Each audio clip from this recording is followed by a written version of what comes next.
ನಮಸ್ಕಾರ, ಧಾರ್ಮಿಕ ಚಾನೆಲ್ಗೆ ಸ್ವಾಗತ. ನಾನು ನಿಮಗೆ ಇವತ್ತು ಗುರು ಪೂರ್ಣಿಮೆ, ಗುರುತತ್ವದ ಮಹಿಮೆ. ನಮ್ಮ ಭಾರತೀಯ ಸಂಸ್ಕೃತಿಯಲ್ಲಿ ಗುರು ಬ್ರಹ್ಮ, ಗುರು ವಿಷ್ಣು, ಗುರುದೇವೋ ಮಹೇಶ್ವರಂ ಎಂಬ ಶ್ಲೋಕವು ಅತ್ಯಂತ ಪ್ರಸಿದ್ಧವಾಗಿದೆ.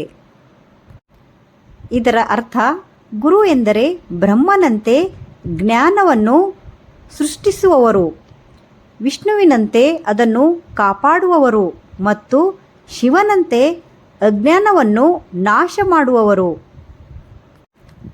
ಗುರು ಪೂರ್ಣಿಮೆಯು ಆಷಾಢ ಮಾಸದ ಪೂರ್ಣಿಮೆ ಎಂದು ಆಚರಿಸಲಾಗುತ್ತದೆ. ಈ ದಿನವನ್ನು ವ್ಯಾಸ ಪೂರ್ಣಿಮಾ ಎಂದು ಕರೆಯುತ್ತಾರೆ, ಏಕೆಂದರೆ ಈ ದಿನ ಮಹರ್ಷಿ ವೇದವ್ಯಾಸರ ಜನ್ಮದಿನವೆಂದು ಹೇಳಲಾಗಿದೆ. ವೇದವ್ಯಾಸರು 4 ವೇದಗಳನ್ನು ವ್ಯವಸ್ಥಿತವಾಗಿ ವಿಂಗಡಿಸಿದರು. ಅವರು ಮಹಾಭಾರತ, 18 ಪುರಾಣಗಳು, ಬ್ರಹ್ಮಸ್ತೋತ್ರಗಳು ಸೇರಿದಂತೆ ಅನೇಕ ಮಹಾಗ್ರಂಥಗಳನ್ನು ರಚಿಸಿದರು. ಗುರುಪೂರ್ಣಿಮೆಯಂದು ಶಿಷ್ಯರು ತಮ್ಮ ಗುರುಗಳಿಗೆ ನಮಸ್ಕರಿಸಿ ಆಶೀರ್ವಾದ ಪಡೆಯುತ್ತಾರೆ. ಕೇವಲ ಶಾಲೆಯ ಶಿಕ್ಷರಷ್ಟೇ ಅಲ್ಲ, ಜೀವನಕ್ಕೆ ಸರಿಯಾದ ದಾರಿಯನ್ನು ತೋರಿಸುವ ತಂದೆ ತಾಯಿ, ಆಚಾರ್ಯರು ಹಾಗೂ ಆಧ್ಯಾತ್ಮಿಕ ಗುರುಗಳು ಎಲ್ಲರೂ ಗುರುಗಳೇ. ಕಬೀರದಾಸರು ಹೇಳುತ್ತಾರೆ, ಗುರು ಗೋವಿಂದ ಇಬ್ಬರು ಎದುರು ನಿಂತಿದ್ದರೆ ಮೊದಲು ಯಾರಿಗೆ ನಮಸ್ಕರಿಸಬೇಕು? ಗುರುಗಳಿಗೆ, ಏಕೆಂದರೆ ಗುರುಗಳೇ ಗೋವಿಂದನನ್ನು ತೋರಿಸಿದ್ದಾರೆ. ಬೌದ್ಧ ಧರ್ಮದಲ್ಲಿಯೂ ಇದೇ ದಿನ ವಿಶೇಷವಾಗಿದೆ. ಭಗವಾನ್ ಬುದ್ಧರು ತಮ್ಮ ಮೊದಲ ಧರ್ಮೋಪದೇಶವನ್ನು ಈ ದಿನ ನೀಡಿದರು ಎಂದು ಹೇಳಲಾಗಿದೆ. ಗುರುಪೂರ್ಣಿಮೆಯ ದಿನದಂದು ಏನು ಮಾಡಬೇಕು? ಬೆಳಿಗ್ಗೆ ಬೇಗ ಎದ್ದು ಸ್ನಾನ ಮಾಡಬೇಕು.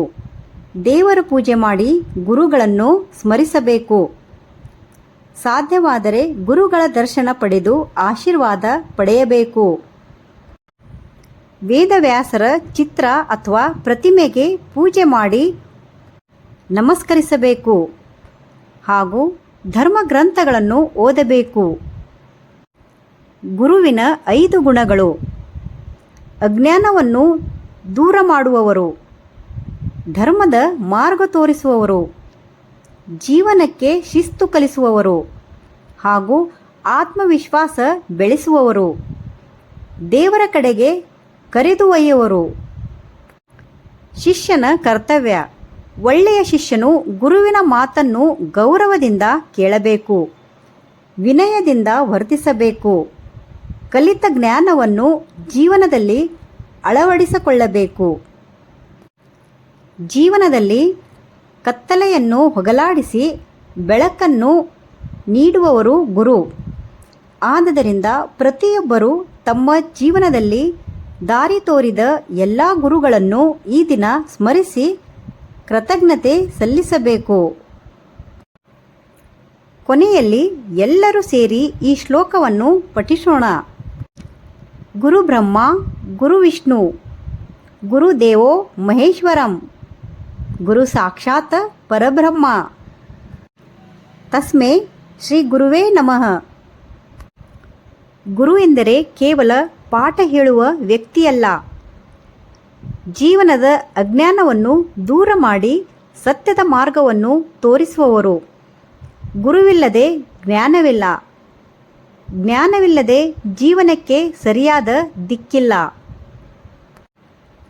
ಆದುದರಿಂದ ಗುರುಪೂರ್ಣಿಮೆಯ ದಿನದಂದು ನಮ್ಮ ಜೀವನದಲ್ಲಿ ಬೆಳಕು ನೀಡಿದ ಪ್ರತಿಯೊಬ್ಬ ಗುರುವನ್ನು ನೆನೆದು ಅವರಿಗೆ ಕೃತಜ್ಞತೆ ಸಲ್ಲಿಸಬೇಕು.